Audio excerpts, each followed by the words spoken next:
Laser sights can deter threats and aid in quick target identification, enhancing your ability to protect your family, home, and country. Crimson Trace, making laser sights standard equipment. Learn more at crimsontrace.com.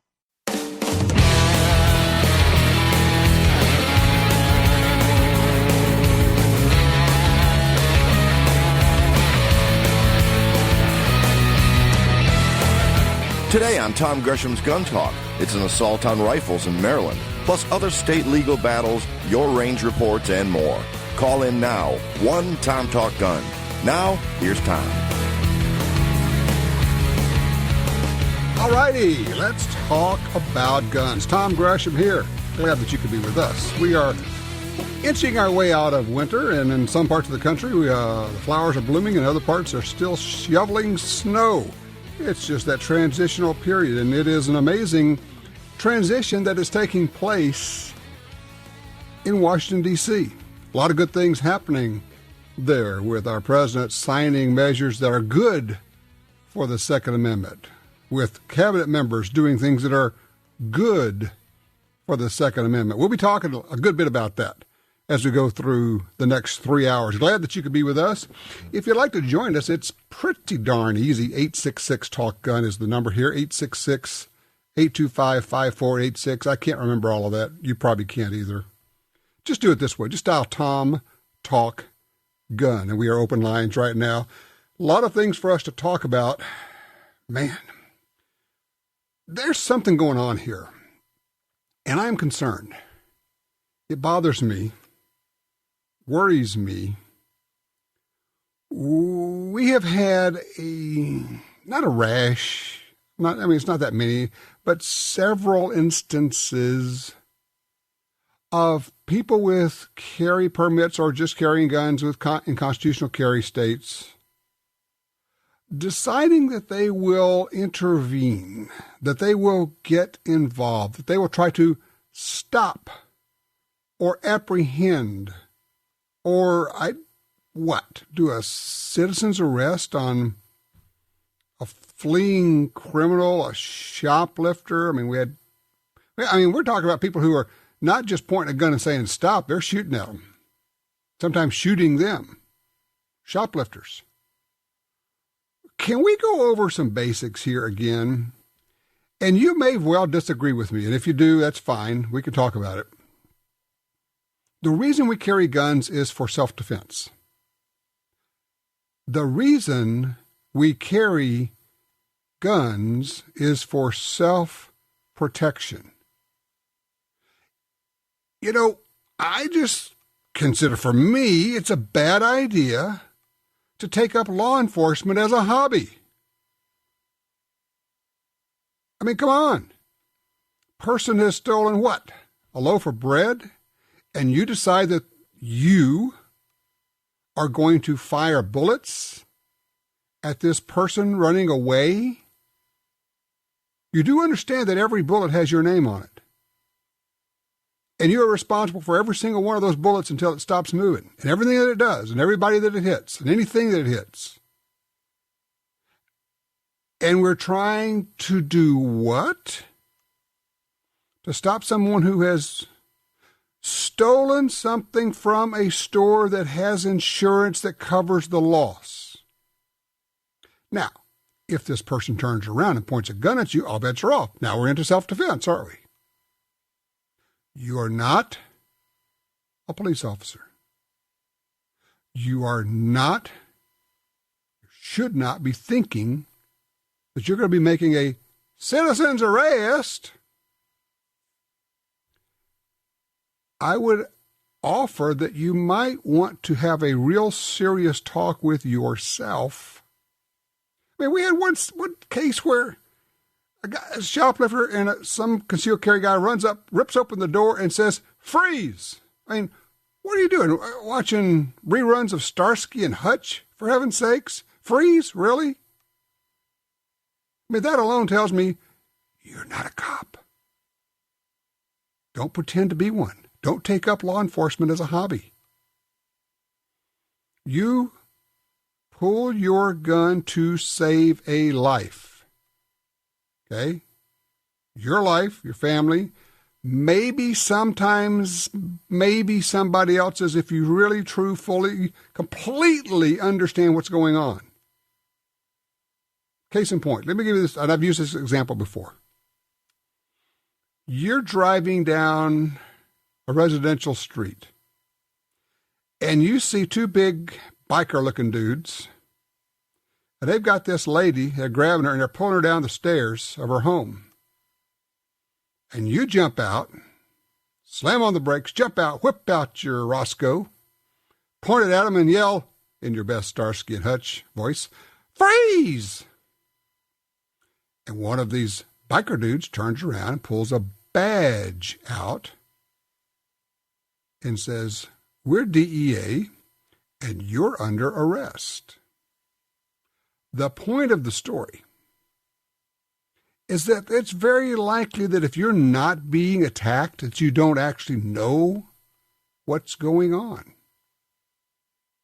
If you or your family or your loved ones, there's not someone coming after you, there's a really good chance you don't fully understand the situation. And you certainly, not only do you not have an obligation to stop a thief, I would make the argument that it's just plain dumb, irresponsible, dangerous, and driven by ego to imagine that you're going to save the world and go in there and stop somebody who just stole a loaf of bread.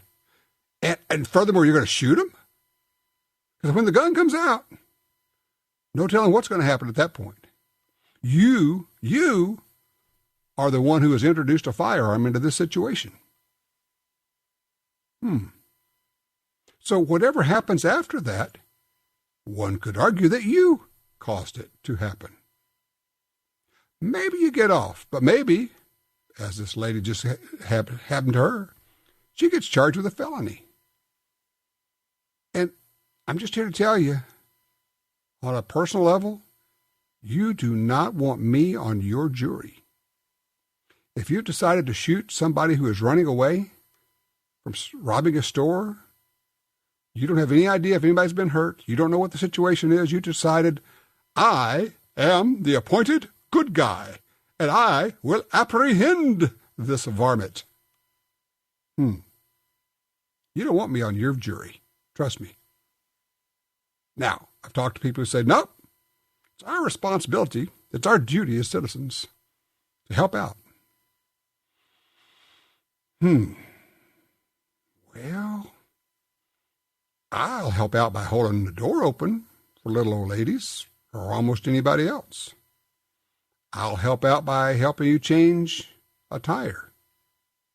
But I'm not going to help out by slinging bullets at somebody who somebody else has yelled, "Stop that thief." Really?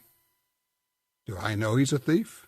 Do I know what he stole? Do I know anything else? I know nothing. In my Prime Sergeant Schultz voice, I know nothing that's going on here. Here's the deal.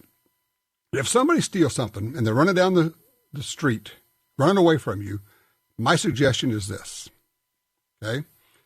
If you can, look around, see if you can find a can of vegetables, okay? Pick up the can of vegetables and throw it at the varmint and hit him in the back of the head in your best Crocodile Dundee effort. But as far as throwing bullets at him, not me, baby. Now, do you disagree? Do you think we all have a right? Do we have a duty to do that? 866-TALK-GUN, 866-TALK-GUN. Be right back.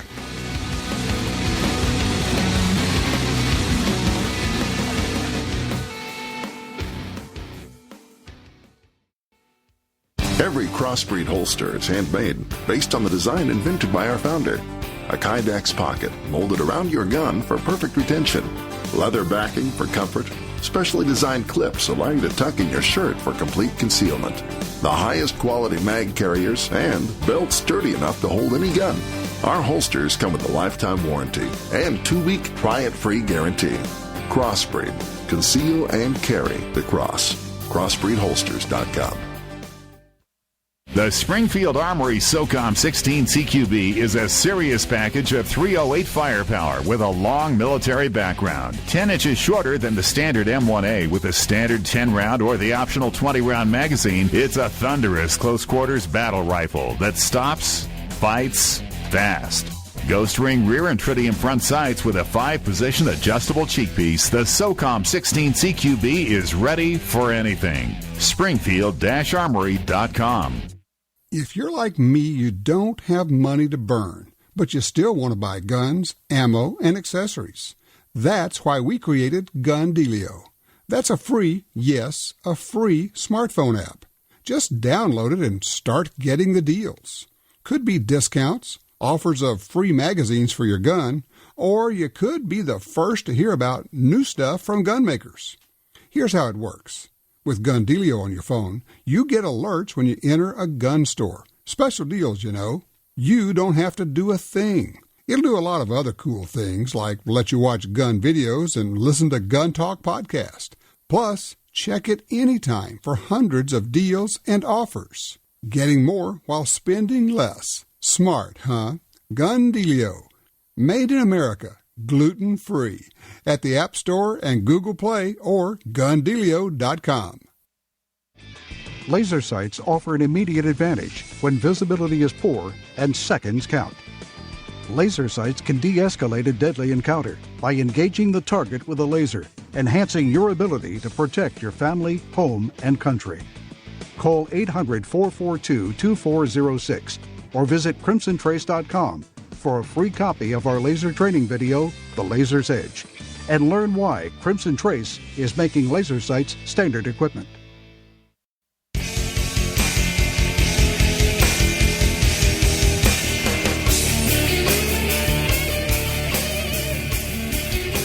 Okay, talking about people who decided that to take up law enforcement as a hobby, shoot at a fleeing shoplifter. My point in all this is, if you carry a gun, you have a responsibility. What is that responsibility? Well, certainly it's to do no harm. It's to do the right thing. Now, let me back up, because this is where you say, well, yeah, I'll do all that. Really? How do you know what all that is? How much have you studied the subject? How much have you read? Have you put in 3, 6, 10, 100 hours of study? Oh, well, I mean, I don't have to do all that. I understand. No, you don't, actually. That's my point. You don't know. If you haven't gotten training, if you haven't made this your second job to study, because here's the thing. The more you study on it, the more you read on it, the more you know about it, the less likely you are to ever pull that gun out. And that's a good thing. So when the gun comes out, bad things can happen. Now, good things can happen too. You can stop somebody who's trying to hurt you or your family. But if you don't know what you're doing, well, here's a good example. Oh, my goodness. This is out of the Detroit Free Press, Auburn Hills, Michigan. A woman accused of firing a gun at the vehicle of a fleeing shoplifter in Michigan was charged Tuesday with a misdemeanor count of reckless use, handling, or discharge of a firearm. Tatiana Duva Rodriguez of Clarkston, Michigan, is accused of shooting at the tires. Wait, stop up. Shooting at the tires of a vehicle last week in the, quote, misguided attempt to disable the vehicle to stop 2 reported shoplifters, close quote, according to the prosecutor's office. Have you ever shot at tires? Have you ever tried to shoot out a tire? I mean, this is a great movie thing, right? First of all, there's a really, really good chance that the gun that you're carrying won't actually shoot a hole in a tire. What? Yeah. I know a guy who tried to do that one time. Yeah, he ended up in jail too. Bullet bounced off the tire. Yeah. He was standing right next to it. Yeah. Bullet bounced off the tire. But it doesn't do that in the movies. Yeah. Try to shoot the tires out. First of all, you got to be a really good shot to hit tires on a moving vehicle. Secondly, if you do hit them, there's a good chance nothing's going to happen. And, oh, yeah, by the way, what's happened to all those bullets that you're flinging out there? Where are they going after they miss, after they hit, after they skip off the asphalt, after they literally bounce off a tire? Oh, I didn't think of that. Oh. Man arrested after shooting at Walmart shoplifter. Jose Martinez said he was trying to do his civic duty by stopping a shoplifter, and he got arrested for his trouble. Florida Walmart. Chances are you don't know what's going on. Get training. Read up. There's a really old book that I recommend. It's called In the Gravest Extreme by Masada Ayub. It's kind of the entry level. You need to have that. In the Gravest Extreme. By all means, get it. Let's see here. Rob is in Elko, Nevada on line 3. Hey, Rob, thanks for your patience. You got a range report for us? Yes, sir. Hey, I got a CZP09 suppressor ready with the raised night sights and the threaded barrel. And comes from CZ Factory with 2 mags with the mag extension base plates, so you're carrying 21 in the mags. Took it out, me and my buddy, and I'm telling you, it is just, it's like a little race gun almost, right out of the box. And I got it for my own I bought it for my birthday and got it from a company out there in Nebraska way for $100 off the list. So, I mean, if somebody has the means, I highly recommend it. It is the Cadillac of 9mm, in my opinion, right now. Now, let me ask you, Rob, did you shoot it with a suppressor? No, I have not got a can yet, but I want one. You got to find a buddy who has a can. You guys got to get back out to the range because, you know, if your buddy's with you, he can bring his can out. You can put it on that pistol. Now we're having some fun. Oh, I'm hearing you. I really am hearing you, sir. Anyways, I just wanted to touch base. Oh, also on that is since it has that threaded barrel and the raised sights, finding a holster for it was kind of a challenge until I came across the Black Hawk Omnivore, and the Omnivore holsters. It's set up to accept over 150 different pistols as long as they have an accessory rail. It's a level 2 retention, and you put a little block on the accessory rail, and that's what the secondary retention device grabs onto. Okay. And there's plenty of room in that holster. Omnivore means it will eat anything. Yeah, exactly. But there's plenty of room for those night sights, those raised night sights, and the threaded barrel was no problem. So, again, that's another little sidebar to the range report, that Omnivore, and it worked just fine. Well, that's great because, you know, it's a real issue when you buy a new gun. Can I find a holster for it? And, you know, if it's, you know, your basic Springfield Smith, Ruger, etc., no problem. You can find, everybody's got holsters for it. When you start to go with raised sights, extra things, bits and pieces hanging off of it, then it gets a little bit more challenging. I'm glad you found something. Well, that's very good. I appreciate that range report on the CZ, is it T09? Okay. Appreciate that. If you have a range report, by all means, give us a holler. I think I mentioned last week we went out and did a little bit of shooting. Had my buddy had a super lightweight Smith 38 Special plus P. He didn't like the gun. He said, this thing just kicks. Well, yeah, you got no weight in it, and you're probably shooting heavy plus P loads. So we loaded it up with some super lightweight wad cutter loads, 148 grain, just wad cutter loads going 800 feet per second, probably going 700 out of that little short barrel. All of a sudden, it was fun. Yeah, basically, it's a case of getting it tuned up, making sure that you're shooting loads that are comfortable to shoot. Now here's an interesting, we had several good things happen this past week. Of course, we've got our new, let's see, head of Ryan Zinke. I want to make sure I get this right, okay? Don't want to get this wrong. First of all, on his first day as Interior Secretary, Ryan Zinke rides a horse to work in Washington, D.C. Okay, you got to love that. But his first day at work, he signs a measure that undoes. It reversed an Obama, another edict from President Obama as he was going out the door. And that is, there was a requirement, basically it banned the use of traditional ammunition of lead core bullets in a lot of federal lands, a lot of public lands out west, national parks, wildlife refuges. So Ryan Zinke signs a measure that just reverses that completely. President Obama, remember, let's flash back. Remember, when on several interviews they asked him, well, is there anything that you really regret about your 8 years in office? And every time he said, yeah, I was not able to get gun control passed. And him, it was a stinging rebuke. Because for him, got to remember, smartest guy ever, he knows that this is what we need. And he knows that this is what the people want. And he knows that the polls always show that people want more gun control, except they don't. And they told their elected representatives, don't you dare. And Congress wouldn't pass the gun bans that he wants or wanted. And so it really galled him that people couldn't figure out how smart he was and that they should just do what he tells them to do.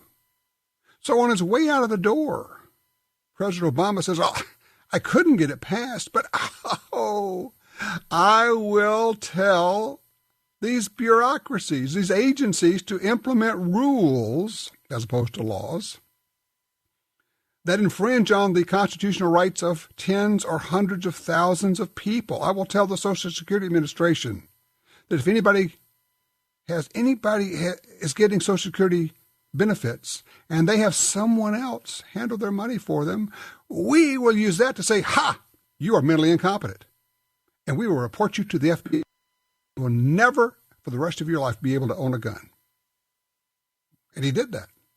Now, we got that undone because President Trump signed the repeal of that last week. Let's go to line 2. Austin's with us out of, I think, Alaska, looking for a recommendation for a rifle cartridge. What are you looking for, Justin? Hey, Justin. Well, my buddy and I, we hunt down in Tennessee in November, and we have a coyote problem down there. And instead of taking 2 rifles, I wanted to take a rifle that would, be suitable for deer, maybe a cartridge that would be suitable for deer and coyotes when they come in the field, because they usually come in 3 and 4 at a time. And instead of taking 2, we wanted maybe, I hate to say a universal caliber, but something that would be, pretty good for both. They're a pretty big deer down there. What? There are no such thing as pretty big deer.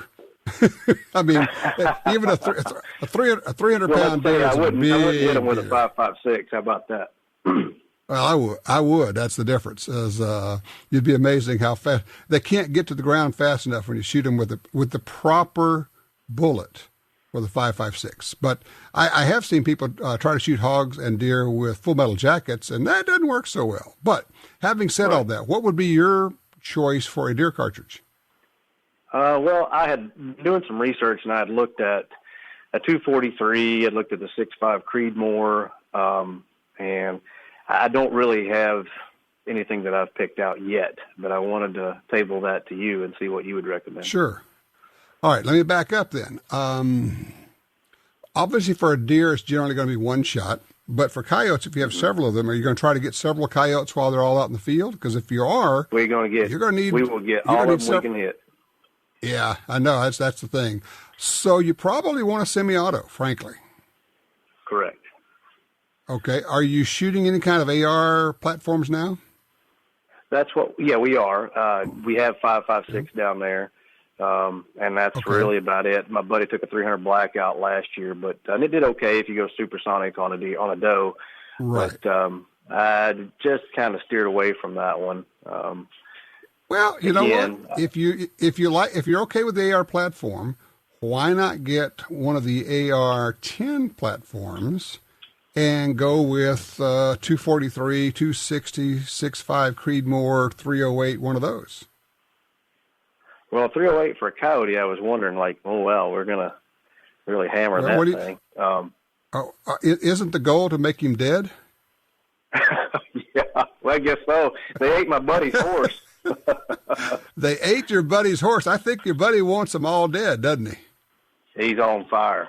Yep. Yeah. People don't believe me when I tell that story, but they got him. tied up into a barbed wire fence, and then we couldn't get out. They went ahead and took care of it. Oh, yeah. People don't understand what a pack of coyotes can and will do. So having said that, I guess the only other issue here would be, are you trying to shoot them for the pelts? We don't really care about that. As long as they don't continue to live, we're okay with that. That's what I say. You want them dead, okay? Then everything works. From a 243 to a 308, pick the one. If you said, I really would like to have a 6.5 Creedmoor, then that's what you ought to get. If you said, I really would like a 308, then that's the right choice. So whichever one you like, what you're telling me, and it's the old deal, Justin, of you're wanting me to tell you that it's okay to buy what you want, and I'm going to tell you it's okay for you to buy what you want. You don't want to do this with the 5.56 because you already have one. You're looking for a reason to get a new rifle, like any good red-blooded American would do. Yeah. Well, that was just to muddy the waters a little bit. I wanted to cartridge that because sometimes they come in at 40 yards, and then the next thing you know, they're at 400 yards, and that's really about the limit is 400 yards. If you go past 400 yards, you're usually shooting at somebody else's farm. So anywhere from 0 to 400 is what we're looking. Okay, well, all of those will work. 243 works great. The 6.5 Creedmoor is terrific. And frankly, out to 400 yards, there's probably not maybe as much as 4 inches drop between all of those. It's just not much if you're sighted in at 250 yards. So you just dial it in, get your laser rangefinder, get your distance, dial it in, and go to town. And I would offer that for coyotes, if you're trying to get multiple shots, and this would also be true for hogs, you want to try to minimize recoil and muzzle rise so that you can stay on target or get onto another target as quickly as possible.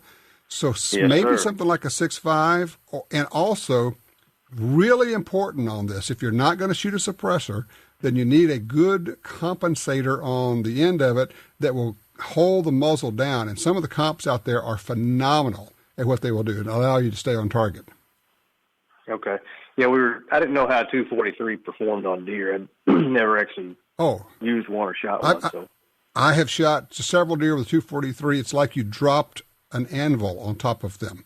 If you shoot them in the right place, they just cease to exist. So, and I'm talking about big deer. I would use a 100 grain bullet if it were me. Could use 90. The main thing is not the bullet weight. The main thing is the bullet construction, and you want a bonded or basically a tough bullet, partition, Accubon, Barnes bullet, one of those that's made to hold together, and it's not a varmint bullet, but it'll get you the penetration you're looking for. But there are a lot of good ones out there, but probably stay at about the 100 grain bullet, be just fine. On all of those cartridges, or would you up it on the Creedmoor? No, just on the 243. As you work your way up, you're going to get to heavier bullets because you have more diameter to work with. So, you may be looking at 120 to 140 grain bullet in the 6.5s.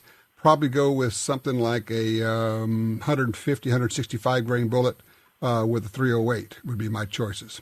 All right, listen, I got to run here, Justin. I appreciate the call. You're going to have a bunch of fun with that. I hope you help them out with that coyote problem. 866-TALK-GUN will get you in here. Be right back with more Gun Talk. It's America's favorite .22 rifle. No matter how, where, or what you like to shoot, there's a Ruger 1022 for you. From the carbine to the incredible takedown models, the tactical and target versions, all Ruger 1022 models have the legendary action and detachable 10-round rotary magazine. Whether you're hunting squirrels or tin cans, there's a lifetime of fun in every Ruger 1022 rifle. See them all at Ruger.com. That's Ruger.com. There's only one place where you can buy that firearm you've always wanted and turn it into your very own. That place is Brownells.com. Now offering a huge selection of firearms from all your favorite brands. Brownells is the spot to buy online. When you're choosing your gun, be sure to look over the enormous selection of parts, accessories, ammo, and more to make that firearm your masterpiece. Brownells.com. Serious about firearms. You got your carry permit, and that's good. But do you know you could use more training? Get the DVDs, which have what you need. Springfield Armory presents Concealed Carry 1 and Concealed Carry 2 with Batagroup. Learn specific concealed carry skills from Top Gun fighting trainers. Get trained. Be prepared. This really is life and death. ShopGunTalk.com. That's ShopGunTalk.com. It's the next generation target pistol, the SW22 Victory from Smith & Wesson. Stainless steel frame, interchangeable match barrel, thumb safety, fiber optic sights, and a Picatinny rail. The SW22 Victory is ready for anything, targets or small game. Also available with a threaded barrel or cryptic camo finish. And it's backed by the Smith & Wesson Lifetime Service Policy. Learn more about the SW22 Victory at smith-wesson.com.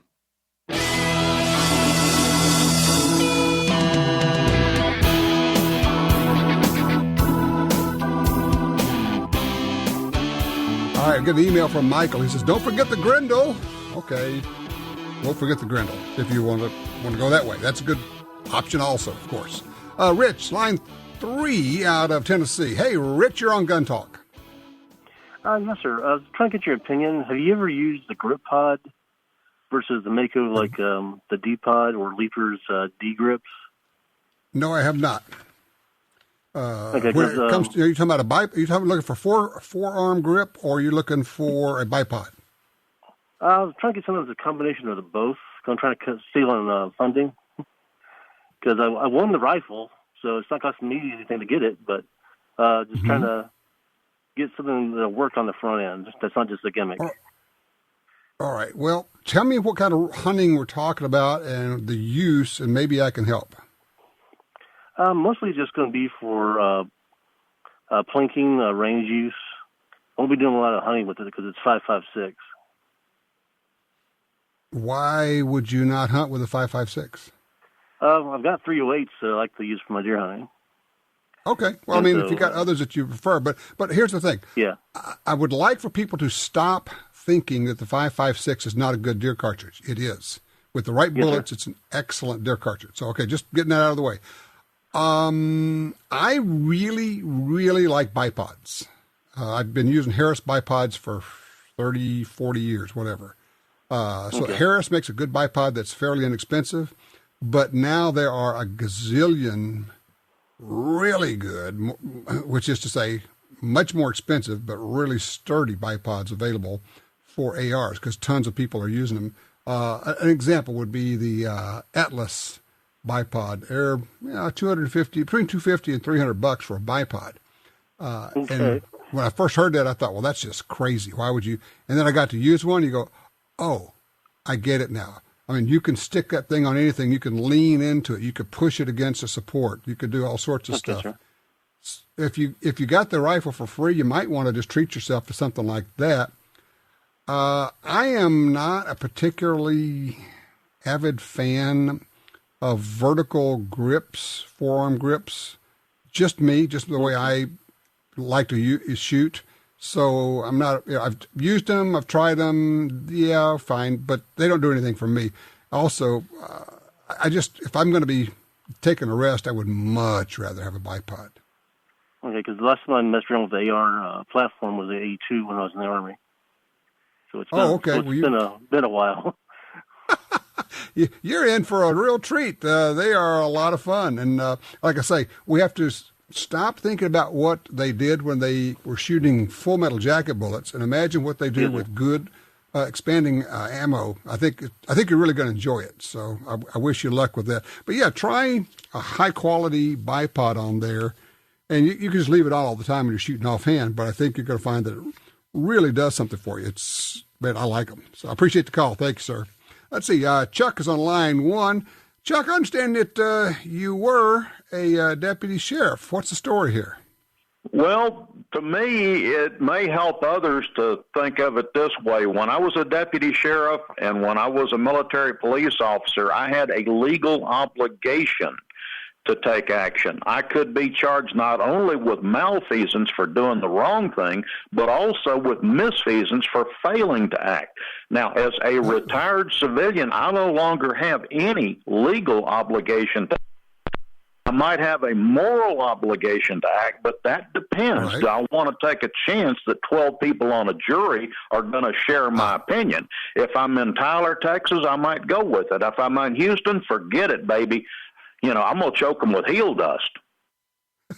Well, I love it. Here's the thing, and I know you know this, Chuck, and people need to understand this. They think, well, yeah, nobody's going to convict me of that. Wait. Here's what's going to happen. The prosecutor will allow no one on the jury who's an NRA member. The prosecutor is going to try to keep anyone off the jury who has a concealed carry permit, and they will ask. Absolutely. You will not get a friendly jury in a big city. No way. No. Yep. And you're thinking, oh, yeah, they'll be reasonable. No, they're going to make sure that the people on there don't like guns, think that you're a hothead, et cetera, et cetera. So, Chuck, all right, you've got the experience, you've got the training, you were a deputy sheriff, you were military police. You see somebody as a shoplifter, they're running away with an armful of groceries. What are you going to do? I have absolutely no legal responsibility for it, and frankly, I don't have a moral responsibility because that's up to the store to protect their merchandise. Yeah, exactly. And they also have insurance to cover the loss. So, I mean, they're probably getting more, and look, I hate to say this, but they're losing more through, what do they call it, shrinkage, with employees walking out the door with stuff than they are with people shoplifting in many cases. Chuck, thank you. I appreciate that call. Now, change it around. If this person's running away and then tries to, get into a car with somebody and drags a woman out and there's kids in the back and he's wailing away on her and the kids are screaming and he's about to do a carjacking, that may be different. Well, not necessarily, but it's a different situation. But running away with the bread, the Cheerios, I'm going to shoot. No. Maybe you disagree. 866-TALK-GUN.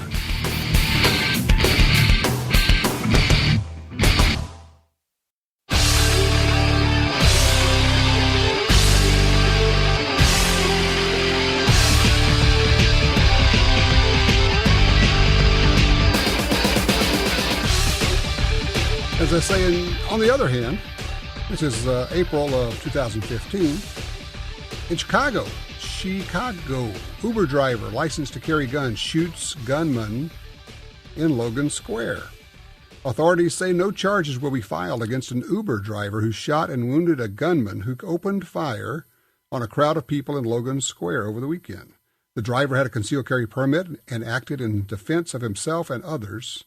Assistant State's Attorney Barry Quinn said in court Sunday. Guy sees a fella pull out a gun and start shooting people, big crowd of people. Uber driver pulls his gun out and shoots this guy, effectively, stops him. So it's not a case of never, it's situational. The problem is, when it happens, there's really not a lot of time to process. So we go back to a thing that I have mentioned many times before, is you have to have trained your mind. Certainly you have to train your body. You have to be able to shoot. You have to be able to carry. You have to be able to draw. You need to be able to draw and shoot while you're holding on to somebody with your other hand. Can you do it one-handed? Can you reload your gun one-handed? No? Well, then you need more training. Never tried it? Trust me, there's a lot to it. But I guess the point is, you have to get your mind right before you get into the situation, because you can't figure it all out in the middle of it. You have to have been there many times before. You have to have made the decisions. Somebody says, well, when did you decide to not get involved? At what point? Oh, about 5 years ago. When I was researching this and doing all the what-ifs, I did 15 or 20 or 100 different versions of what if, if this happens, what if this happens, what if. That's great training. Turn off the television, get into a quiet room, sit in a big easy chair, and start doing what ifs. If this happens, what if? And here's the thing. Imagine every time you pull your gun out and use it, something goes wrong. Imagine every time you pull your gun out, somebody else sees you and shoots you. Imagine every time you pull your gun out and fire it, you hit somebody that you didn't plan on hitting. If you go through this over and over and over again and say, these are all the things that can go wrong, you will be much, more reticent about inserting yourself into a situation. Or you may say, if something like that happens, I'm going to need to close the distance to make sure I get a good hit because I can save that person. Or in a crowded place, I may get a pass through. If I shoot the bad guy and the bullet goes through and hits somebody behind him, I may need to X, Y, Z, drop down to a knee, take a shot that goes up. I may need to move to the side until the background clears before I shoot. Oh, that's a lot to think about in the middle of this, isn't it?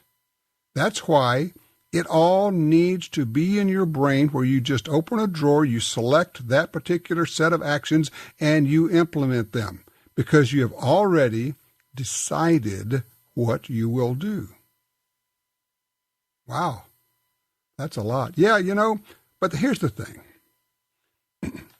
When you decide to jump into the middle of stopping someone, apprehending someone, chasing them down, shooting at a fleeing criminal, or someone you think may be a fleeing criminal, you have now taken up law enforcement as a hobby. But here's the thing. You don't have the qualified immunity that the police have. If they make a mistake, they have a certain degree of immunity, legal immunity. You, on the other hand, are generally not afforded that. Are you willing to risk everything you own, literally everything you own? Are you willing to bankrupt your family to become a part-time hobbyist law enforcement officer? I would ask you to give that some thought. If you have some thoughts, 866-TALK-GUN. Get you in here, or just dial Tom Talk Gun. When we come back, more successes.